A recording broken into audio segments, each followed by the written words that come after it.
des plantes qui ont survécu l'hiver, des fleurs que je ne vous ai pas montrées et des plantes qui sont en train de flétrir. C'est tout ce qu'il va y avoir aujourd'hui dans les news de ma collection d'orchidées. On a 200 plantes dans cette salle et dans le reste de ma maison. J'ai vraiment envie de vous montrer tout ce qui s'est passé, parce que ça fait un petit moment qu'on n'a pas fait d'update, et vous allez voir, il se passe des sacrées choses. Avant de commencer, je voulais vous remercier du fond du cœur. Je suis tellement touchée de voir que nous sommes 5000 sur cette chaîne. C'est un grand honneur et un grand plaisir de vous accompagner chaque semaine dans la découverte des orchidées et surtout aussi dans la découverte de mes bêtises et aussi de mes réussites chez moi. On fera un petit quelque chose pour fêter ça. N'hésitez pas à me mettre en commentaire ce que vous aimeriez voir pour cet anniversaire. J'ai vraiment envie de faire un truc sympa, donc on va organiser ça tranquillement et je reviens vers vous très rapidement. Alors le premier souci que j'ai rencontré depuis que je suis rentrée du walk, c'était comment est-ce que je veux faire rentrer une vingtaine de plantes supplémentaires dans mes étagères? Eh bien la réponse est simple, Sophie. Il suffit de ranger. Cette semaine, je me suis attelée à faire du nettoyage et toute mon étagère Ikea noire a été nettoyée, rangée, beautifiée. J'ai réussi à tout ranger à l'intérieur. J'en suis pas mécontente. Ici, on a un petit peu plus de place et il va falloir que je fasse un gros arrosage. On va remanier encore un petit peu les choses pour que ça soit au top pour toutes mes plantes. Mon maxillaria a retrouvé sa place sur l'étagère en haut avec un petit peu de lumière parce qu'il n'est pas spécifiquement content quand on lui donne trop de lumière, hein, ce petit monsieur, on voit ça donne comme ça des taches jaunes. Donc je l'ai remis là-haut maintenant qu'il a fini de fleurir. Aujourd'hui, on va commencer par la fenêtre parce que ici, il y a des choses que vous n'avez pas vues. Alors, on va commencer par ce petit coin ici et surtout vous montrer les fleurs de mon épidendrum. Ça y est, il est de nouveau en fleurs et on voit en dessous qu'on a d'autres fleurs qui nous attendent. Potentiellement, on a une autre canne ici qui fleurira dans quelques temps. Mais en tout cas, j'en ai pour un petit moment déjà avec ce joli bouquet. Ça fait plaisir de le retrouver. C'est vrai que l'été l'année dernière, il avait un peu souffert. Il avait les anciennes cannes qui étaient un peu moches. Et la plante devant, on n'en a jamais parlé. C'est un cadeau que j'ai reçu des serres du Sénat qui m'ont offert ce joli pot avec cette plante assez surprenante. Ça s'appelle un tunia et celui-ci, c'est le tunia alba. Et regardez un peu l'aspect de la plante. Alors, quand je l'ai eu, j'ai reçu ce pot en terre cuite avec les deux très, très, très, très, très, très, très longues cannes. Et il y avait un tout petit chose à la base, 7 pouces, qui était grande comme ça. Et de l'autre côté, rien du tout. Et vous voyez, en 1 mois et demi, elle a poussé à une vitesse fulgurante pour me donner ces 2 pouces-là.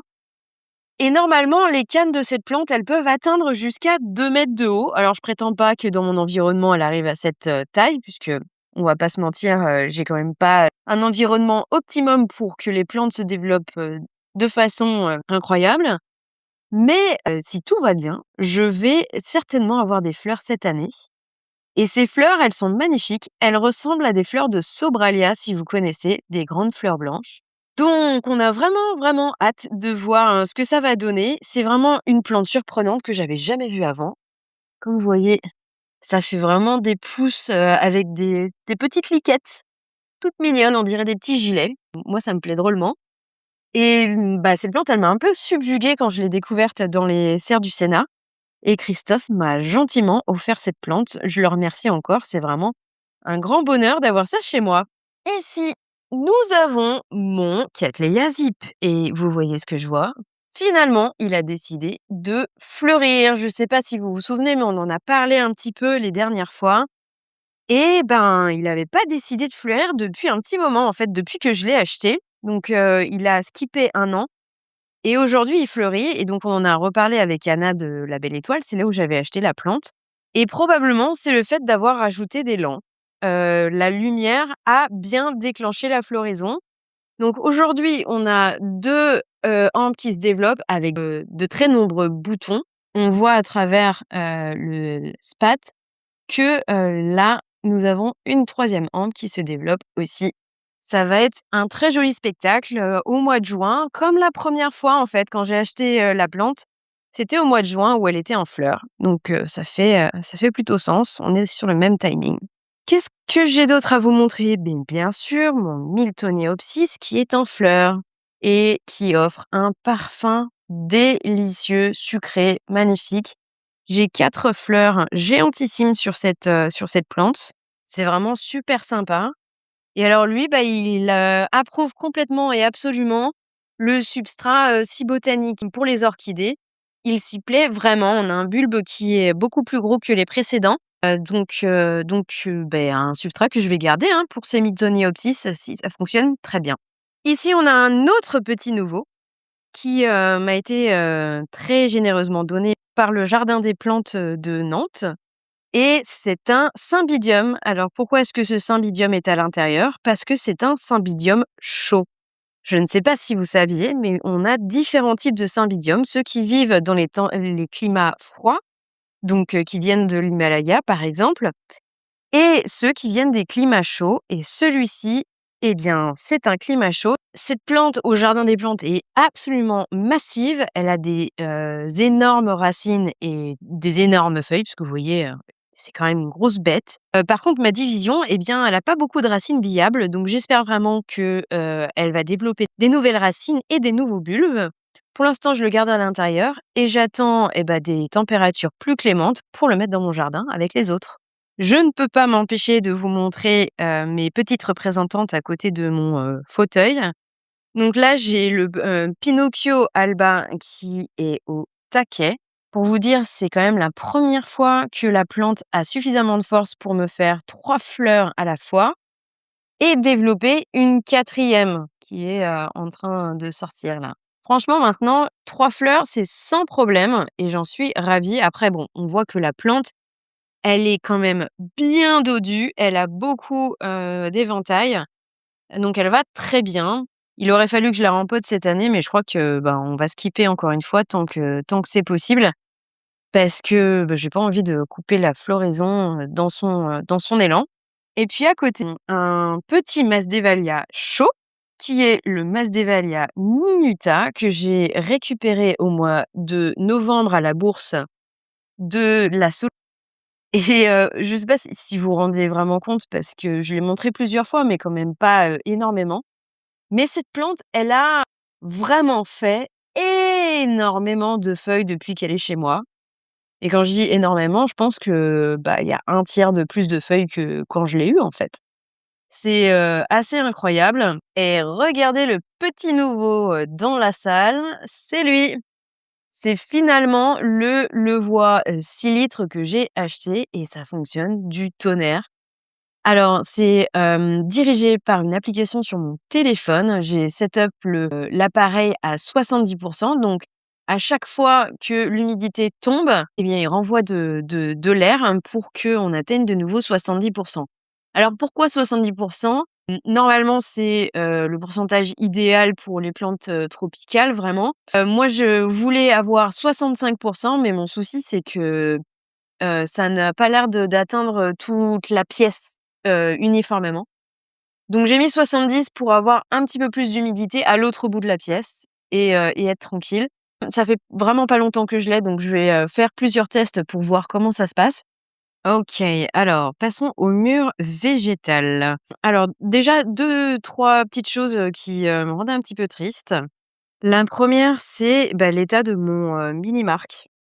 J'ai décidé de couper prématurément la hampe parce que c'est une plante qui a été très abîmée, probablement par des araignées rouges, enfin des insectes, ça c'est sûr. Et là, elle se faisait attaquer par des, cochenilles à carapace.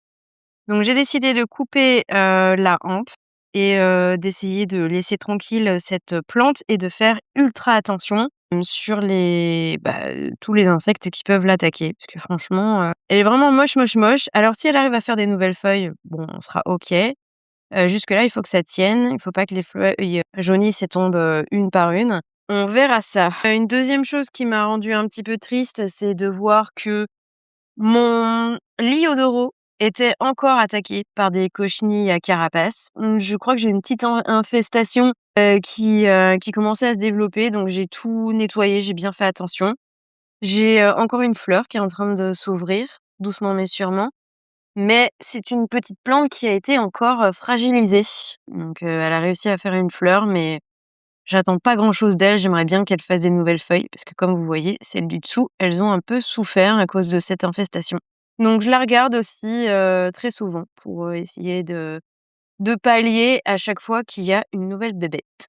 Sinon, ni une bonne ni une mauvaise nouvelle, j'ai mon Dendrobium, Victoria Reginae. Vous vous souvenez, j'avais cassé, cette nouvelle canne et abîmé celle-ci.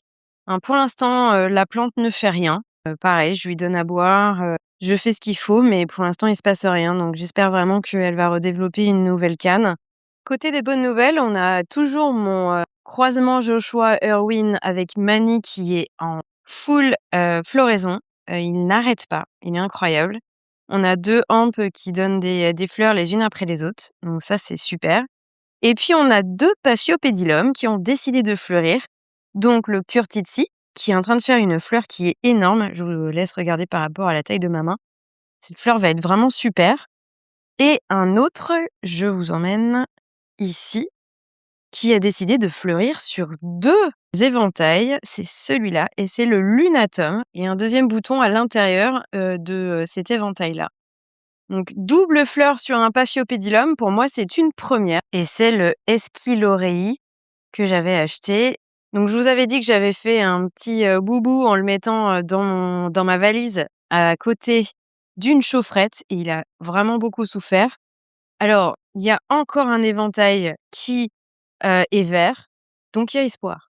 J'ai encore espoir, même si je suis très, très triste de l'état de ce Paphiopedilum. Bon, je vous tiens au courant, de ça, mais en tout cas, pour l'instant, on croise les doigts. 2 premières floraisons pour moi. Alors la première, c'est celle-ci. Vous l'avez peut-être vue sur mon compte Instagram et c'est le Polystachya galeata, qui est une orchidée d'Afrique. C'est une orchidée qui est très facile, à faire, pousser et en fait, elle fleurit sur chaque nouveau, pseudobulbe. Donc là, on a un nouveau pseudobulbe et à l'intérieur de celui-ci, il y aura, comme une petite spathe qui démarre et après on voit une tige qui crée des fleurs. Alors là, j'en ai, 4 ou 5 des hampes sur cette, plante, actuellement. Mais elle fleurit quasiment en permanence si vous avez des pseudobulbes qui se développent toute l'année. Donc celle-ci, c'est, une des plantes que j'ai achetées chez Vachereau et Le Couffle pendant ma visite, durant leurs portes ouvertes.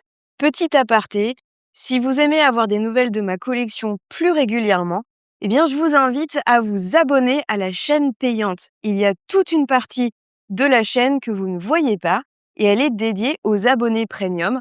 Alors je vous invite à cliquer sur le bouton rejoindre en dessous de cette vidéo et vous découvrirez les différents abonnements possibles. Vous devriez tester, il y a plein de choses sympas par là-bas. Et la deuxième floraison que je voulais absolument vous montrer, c'est celle-ci et c'est mon Sun Gold qui n'avait jamais fleuri. Donc ça fait déjà au moins quasiment 3 ans que je l'ai.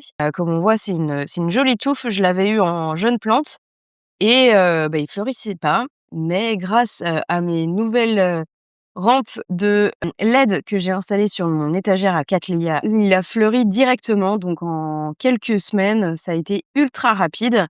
Et je suis vraiment super contente parce que ces fleurs, elles sont magnifiques. Ça met du peps dans ma journée de voir ces petites fleurs tachetées orange.